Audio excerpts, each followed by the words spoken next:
रखने के लिए, उस पुस्तकालय के उपयोग करने के लिए आज एक व्यवस्था दी गई है। उत्तर प्रदेश के अंदर बेसिक शिक्षा परिषद के अंतर्गत 1,56,000 से अधिक विद्यालय संचालित हैं, जिनमें 1,36,000 विद्यालय ऐसे हैं जिन्हें ऑपरेशन कायाकल्प के माध्यम से, जिनके पुनरुद्धार के कार्य को संपन्न किया गया है। और हर एक विद्यालय के साथ यह भी व्यवस्था की गई है कि उस विद्यालय में भी एक पुस्तकालय अवश्य हो। वह डिजिटल लाइब्रेरी हो या फिर वहां पर पुस्तकें क्रय करके और विद्यालय में रखी हैं, या विद्यालय के स्तर पर भी प्रयास करके या ग्राम सभा के स्तर पर भी प्रयास करके बच्चों के मन में एक नई पढ़ने की परंपरा को पुनर्जीवित करने की एक जज्बा हो, इसको आगे बढ़ाने का एक कार्य किया जा रहा है। लेखन अपने आप में एक रचनात्मकता को प्रदर्शित करता है।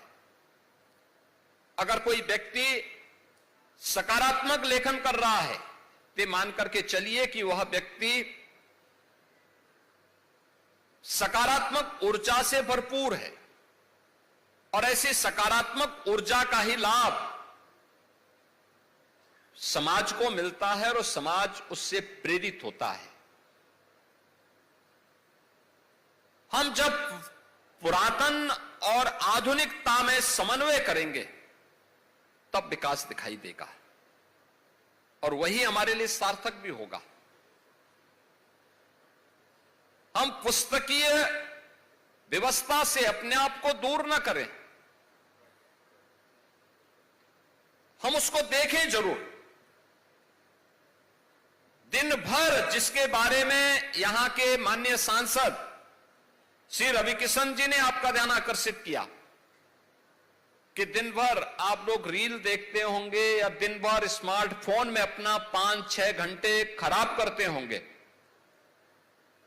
उसकी बजाय अगर आप अपने पाठ्यक्रम की पुस्तकों के साथ ही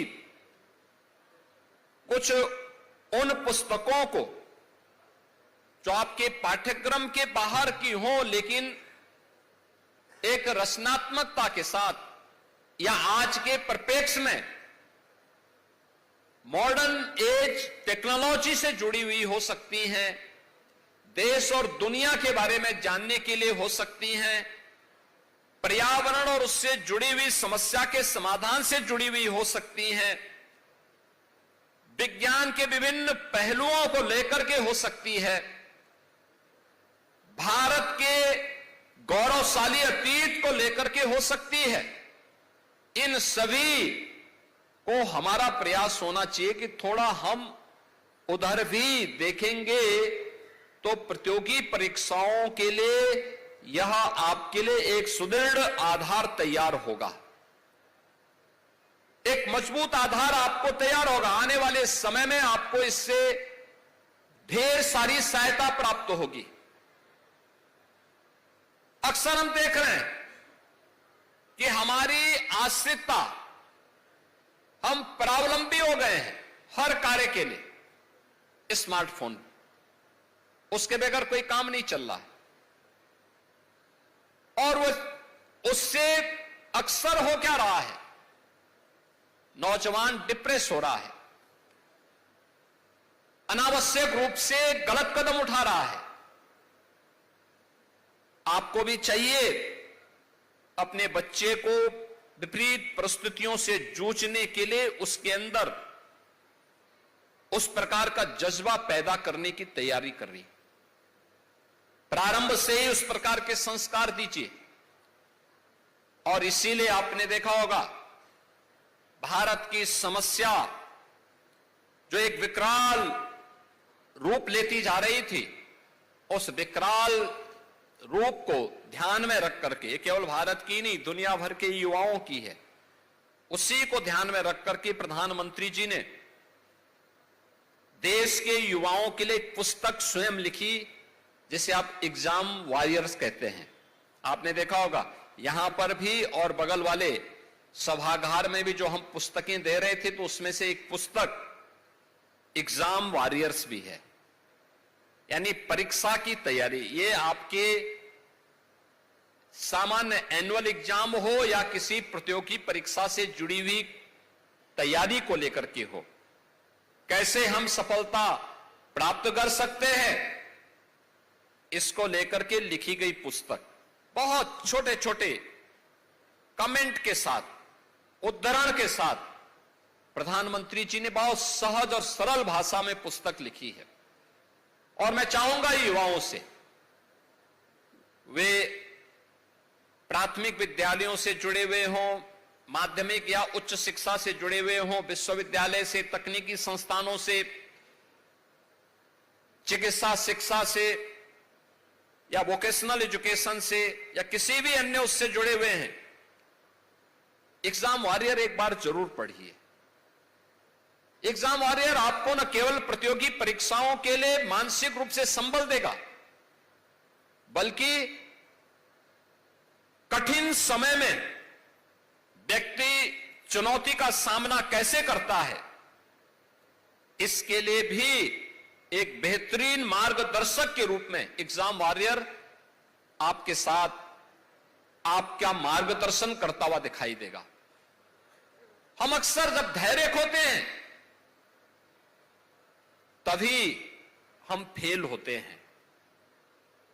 व्यक्ति जब भी हिम्मत से काम लेता है, चुनौतियों से जूझने के लिए अपने आप को तैयार करता है, तो मान करके चलिए कि आधी से अधिक समस्या का समाधान स्वतः हो जाता है। और फिर उसका जो प्रयास होता है, अच्छा प्रयास किया तो अच्छी सफलता प्राप्त होती है, और प्रयास करने में थोड़ी कोताही बरती गई तो उसी हिसाब से उसको सफलता के मानक भी उसके अनुसार तय होते हैं। हमें जीवन में अच्छी पुस्तकों को क्रय करने की दिशा में प्रयास करना चाहिए। परंपरागत पाठ्यक्रम के इतर भी दृष्टि डाल करके अच्छी पुस्तकों को, धार्मिक प्रेरणा से पुस्तकों से जुड़ी हुई पुस्तकों को देखना चाहिए। एक यह आप देख रहे होंगे, हजारों वर्षों की विरासत आपको इसके साथ जुड़ती हुई दिखाई देगी। उस समय की सामाजिक, भौगोलिक, आर्थिक और सांस्कृतिक परिस्थितियां कैसी थी, इनके बारे में भी बहुत कुछ जानने और सीखने का अवसर आपको धार्मिक पुस्तकों के माध्यम से प्राप्त होता है। पर्यावरण संरक्षण का लाभ क्या है? पर्यावरण से संबंधित पुस्तकों को अगर आप देखेंगे, जानेंगे, तो आपको उससे भी एक नई प्रेरणा प्राप्त होगी। आप देख रहे होंगे इस समय दिल्ली के अंदर ऐसे लग रहा है जैसे गैस चैम्बर हो, श्वास फूल रहा है। ऐसी परिस्थिति क्यों हुई? क्योंकि पर्यावरण का अत्यधिक दोहन होना, अपने स्वार्थ के लिए लोगों ने पर्यावरण के साथ खिलवाड़ किया। परिणाम आज हर व्यक्ति उसको भुगत रहा है। ऐसी स्थिति आपके गांव में, आपके कस्बे में, आपके नगर में न होने पाए, इसके लिए क्या सावधानी हमें बरतनी है, इसके बारे में भी थोड़ा सतर्कता बरत सके, अपने स्तर पर प्रयास कर सके। उन प्रयासों में आपका योगदान होगा तो भारतीय संस्कृति की उस संकल्प के साथ हम जुड़ेंगे जो हमारी ऋषि परंपरा ने कहा, माता भूमि पुत्रोहम पृथिव्या। ये भाव आपको स्वतः आपके द्वारा किए जाने वाले प्रयास के माध्यम से झलकेगा और आपको भी आनंद की अनुभूति होगी कि मैं भी अपने पर्यावरण को बचाने में अपना योगदान दे पा रहा हूं। तकनीक से जुड़ी हुई पुस्तकों को आप देखेंगे, कहां से व्यक्ति गया था, कभी सुई के लिए लालायित था, और आज वह व्यक्ति आर्टिफिशियल इंटेलिजेंस के माध्यम से या फिर आज की मॉडर्न टेक्नोलॉजी के माध्यम से क्या कुछ नहीं अर्जित कर सकता है, और कितना सहज और सरलता पूर्वक उसे आगे बढ़ा सकता है। लेकिन इसके लिए आपको पाठ्यक्रम से इतर किसी अन्य कार्यक्रम के साथ जुड़ना पड़ेगा, थोड़ा बहुत समय निकालना पड़ेगा। स्मार्टफोन के पीछे चिपके रहने की बजाय अच्छी पुस्तकों की शरण में जाना पड़ेगा। जानने की उत्सुकता होनी चाहिए। अपने आप ही आपको आगे का मार्ग स्वतः दिखाई देगा। और यह कार्य अगर आप कर पाएंगे तो हमें भी प्रसन्नता होगी। खासतौर पर इसीलिए लखनऊ में जब गत वर्ष भी ये पुस्तक मेला महोत्सव वहां प्रारंभ हुआ था, तब भी मैंने कहा था कि भाई ये पुस्तक महोत्सव छोटे स्तर पर तो यहां पर होता रहा है, खासतौर पर गोरखपुर महोत्सव के समय, लेकिन उससे भी इतर अलग हट करके हम कार्यक्रम आगे बढ़ा सके। मैंने इसके लिए नेशनल बुक ट्रस्ट के पदाधिकारियों से, युवराज मलिक जी से भी मैंने कहा और इन सभी पदाधिकारियों को मैंने बार बार कहा कि भाई गोरखपुर में हो। और मुझे अच्छा लगा कि आज गोरखपुर पुस्तक महोत्सव का यह शुभारंभ हो रहा है और अगले 9 दिनों तक आपको यहां पे ढेर सारी पुस्तकों को जानने, देखने और यहां पर होने वाले विभिन्न प्रकार के कार्यक्रमों के साथ जुड़ने का अवसर भी प्राप्त होगा। और मैं चाहूंगा एक पुस्तक जरूर आप क्रय करें। आपको सस्ते में पुस्तक मिलेगी, अच्छी पुस्तक मिलेगी, और एक पुस्तक को अगर आप पढ़ करके आगे बढ़ाएंगे, प्रयास होना चाहिए। अब तक स्मार्टफोन पर जितना आप समय खर्च करते हैं उसमें से धीरे धीरे करके कटौती करिए, धीरे धीरे करके कटौती करिए और अंततः जरूरत के हिसाब से स्मार्टफोन इस्तेमाल करिए। याद रखना, वो आपके श्रम को भी,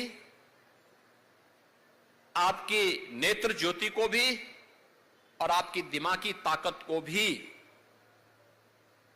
लगातार अगर आप उसका इस्तेमाल कर रहे हैं तो इन तीनों पर इसका बहुत घातक प्रभाव आने वाले समय में पड़ेगा। अगर आप लंबे समय तक इसका इस्तेमाल कर रहे हैं तो इससे बचने की आवश्यकता है और जितना कम करके आप न्यूनतम स्तर पर ला सकें, जरूरत के हिसाब से उसका इस्तेमाल करें। अन्यथा अच्छी पुस्तकें ही आपका मार्गदर्शन कर पाएंगी। इस विश्वास के साथ मैं नेशनल बुक ट्रस्ट के अध्यक्ष, निदेशक, अन्य पदाधिकारियों का, यहां पर आए हुए 200 से अधिक जो विभिन्न प्रकाशक हैं उन सबका और यहां पर आयोजित होने वाले विभिन्न प्रकार के कार्यक्रमों की दृष्टि से जो महानुभाव इस कार्यक्रम का हिस्सा बनने जा रहे हैं उन सबका एक बार फिर से आज देवोत्थान एकादशी भी है। यानी कहते हैं कि चातुर्मास के बाद आज भगवान विष्णु भी फिर से अपनी कृपा पूरे लोगों पर बरसाते हुए दिखाई देते हैं। और ऐसी पवित्र तिथि पर आज ये महोत्सव यहां शुभारंभ हो रहा है। मुझे पूरा विश्वास है कि महोत्सव अपने लक्ष्यों को प्राप्त करेगा और गोरखपुर विश्वविद्यालय के साथ ही अन्य विश्वविद्यालयों, महाविद्यालयों और अन्य संस्थानों, शिक्षण संस्थानों के साथ साथ अन्य पब्लिक लाइब्रेरी से जुड़े हुए अन्य महानुभाव भी इस पुस्तक महोत्सव का अवलोकन करते हुए अच्छी पुस्तकों को लेकर के लोगों को एक नई प्रेरणा प्रदान कर पाएंगे।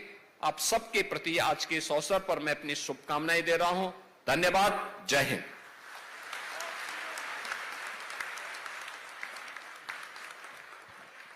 धन्यवाद सर। अब मैं धन्यवाद ज्ञापन के लिए राष्ट्रीय पुस्तक न्यास के निदेशक श्री युवराज मलिक से अनुरोध करती हूं।